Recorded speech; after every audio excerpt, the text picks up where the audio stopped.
আজকের সমাবেশের প্রধান অতিথি ভোলাচার তথা চরপেশের মনপুরায় পীর সাহেব চরমরায় মনোনীত ইসলামী আন্দোলন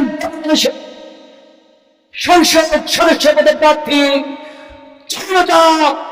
জনাব প্রফেসর কামালউদ্দিন সাহেব আপনি আসছেন। জনাব কামালউদ্দিন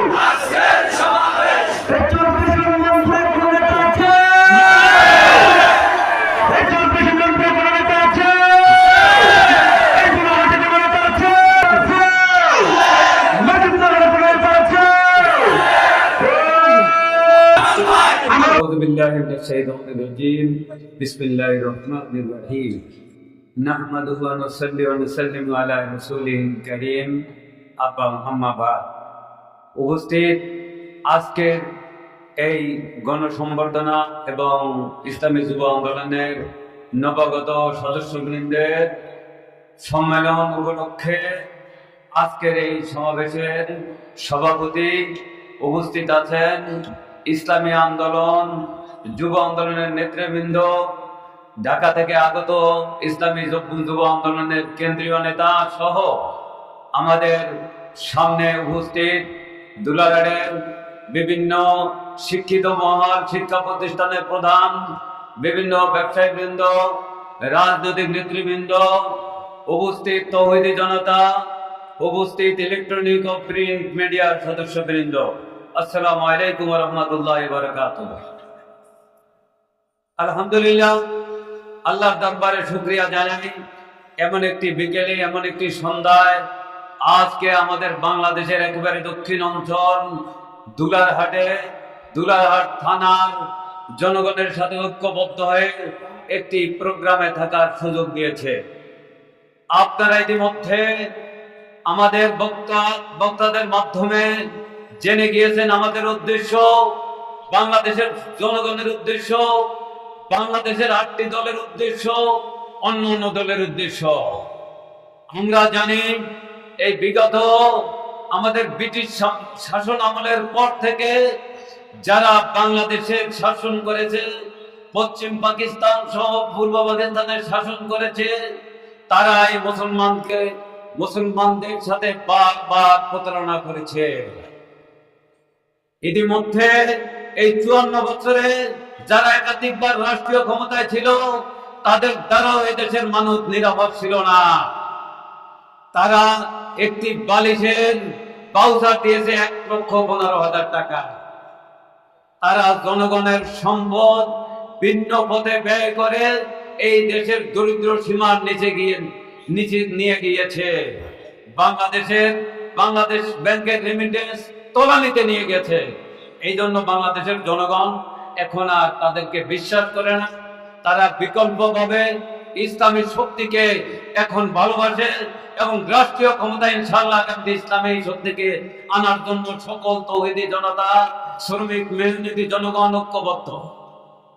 আমরা আহ্বান করি এই এলাকার জনগণ ইনশাআল্লাহ আগামী নির্বাচনে ইসলামী দলকে রাষ্ট্রীয় ক্ষমতার দায়িত্ব দেওয়ার জন্য ঐক্যবদ্ধ থাকবে এবং প্রয়োজনীয় সহযোগিতা করবে। প্রিয় দুলারহাটবাসী, আপনারা জানেন এই ভোলা জেলার চরপেশন উপজেলাটি বাংলাদেশের 21টি জেলার থেকেও বড়। ইনশাআল্লাহ আল্লাহ তাআলা যদি আমাদেরকে রাষ্ট্রীয় ক্ষমতায় আনার তৌফিক দেয়, আমরা এই দুলারহাটকে উপজেলায় উন্নীত করব। দুলারহাটকে উপজেলা করে এখানে 50 শয্যার হাসপাতাল আনবো ইনশাআল্লাহ। কান টানলে মাথা আসে, যদি এখানে উপজেলা করা হয় তাহলে অন্যান্য রাস্তাঘাট, পোল, কালভার্ট, ব্রিজ, বাজার এগুলার উন্নয়ন হবে, শিক্ষা প্রতিষ্ঠানের উন্নয়ন হবে, সর্বোপরি জনগণের উন্নয়ন হবে। আপনারা জানেন আমি বাংলাদেশে ট্রাভেল ট্রেডের জাতীয় কমিটির সদস্য। আমি এই সুবাদে আলহামদুলিল্লাহ পৃথিবীর অনেক রাষ্ট্র সফর করার সুযোগ হয়েছে।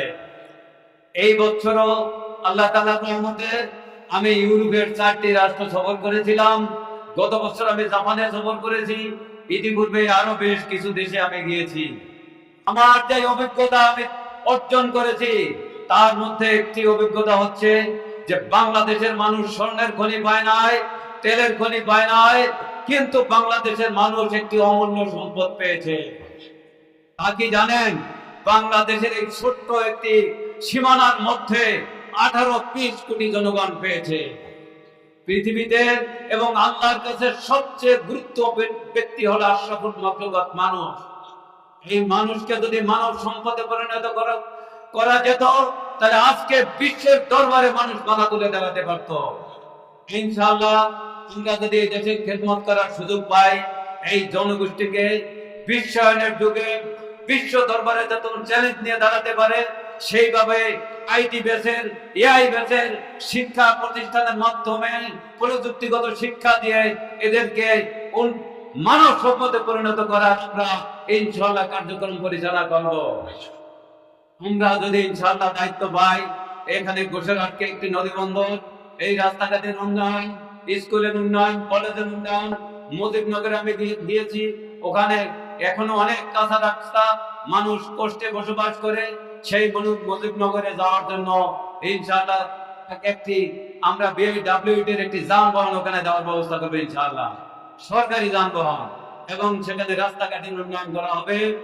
আমি আমার বক্তব্য না করে আপনাদের মাধ্যমে পর্দার আড়ালে যে মা বোনরা আছে তাদেরকে সালাম দিয়ে এই দেশের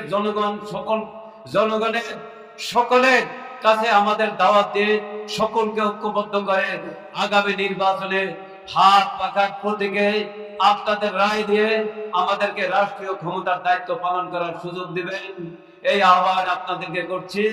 ইনশাআল্লাহ আমরা আপনাদের নেক হায়াত কামনা করছি, আর যারা ইন্তেকাল করে গেছেন তাদের নাজাত কামনা করছি। আমাদের বক্তব্যের পরে এখন একটি গণমিছিল হবে, সকলকে মিছিলে অংশগ্রহণের আহ্বান জানিয়ে আমার বক্তব্য শেষ করছি। ধন্যবাদ। আল্লাহ হাফেজ। আলহামদুলিল্লাহ। সম্মানিত উপস্থিতি,